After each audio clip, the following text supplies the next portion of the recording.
Greece ने भूमध्य सागर में उड़ रहे तुर्की के F-16 विमानों पर मिसाइल तान दी, जिससे दोनों देशों के बीच तनाव चरम पर पहुंच गया। तुर्की ने दावा किया कि उसके विमान अंतर्राष्ट्रीय हवाई क्षेत्र में उड़ान भर रहे थे, लेकिन ग्रीस ने बिना कोई चेतावनी दिए उसके विमानों को मिसाइल के निशाने पर ले लिया। तुर्की ने आरोप लगाया कि ग्रीस भूमध्य सागर में उड़ान भर रहे उसके F-16 विमानों को मार गिराने की तैयारी में था और इसके लिए ग्रीस ने विमानों को देखते ही अपने S-300 मिसाइल डिफेंस सिस्टम को एक्टिवेट कर दिया।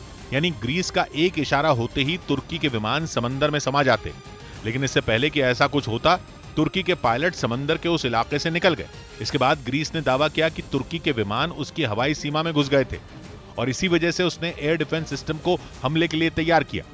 लेकिन ग्रीस के ऐसा करते ही तुर्की के विमान वहां से भाग खड़े हुए। हालांकि ये पहली बार नहीं है जब भूमध्य सागर पर कब्जे की जंग में दोनों नेटो देश एक दूसरे के सामने आए हों, बल्कि पिछले हफ्ते भी दोनों देशों के बीच तनाव इतना बढ़। ये बीटल नस्ल की बकरियों को पालते हैं। 1 लीटर दूध को 100 रुपए में बेचते हैं। हर महीने लगभग 30 लाख कमाते हैं। आपको इनसे सीखना है तो फ्रीडम ऐप को अभी डाउनलोड कीजिए। गया था कि बात जंग तक पहुंच गई थी। उस वक्त तुर्की ने नेटो से शिकायत की थी कि एक मिशन के दौरान ग्रीस के F-16 विमान उसके विमानों के सामने आ गए थे।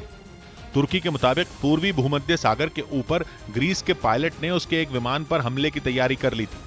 हालांकि बाद में यह टकराव टल गया, जिसके बाद ग्रीस ने तुर्की के दावे को खारिज कर दिया। ग्रीस के रक्षा मंत्रालय ने बताया कि तुर्की के विमान बिना जानकारी दिए अमेरिका के B-52 बॉम्बर के साथ उसके इलाके में आए थे, जिन्हें उनके 4 लड़ाकू विमानों ने पीछा करके खदेड़ दिया था और इसकी जानकारी नेटो को भी दे दी गई थी।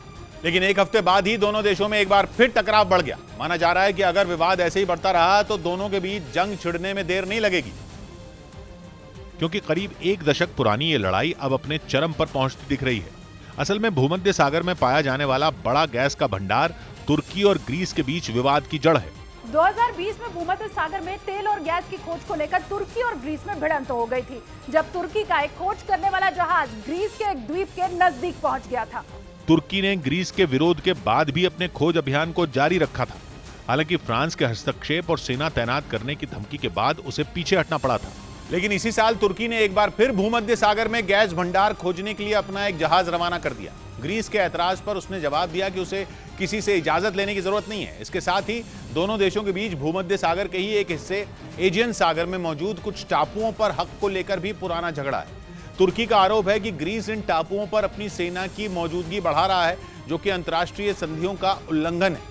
लेकिन ग्रीस का कहना है कि इन टापुओं पर आज से नहीं बल्कि दशकों से उसकी सेना तैनात है और उसे आत्मरक्षा का पूरा अधिकार है। असल में एजियन सागर के अपने तट पर तुर्की की सेना तैनात है और जिन टापुओं पर विवाद है वो तुर्की की सेना की जद में है।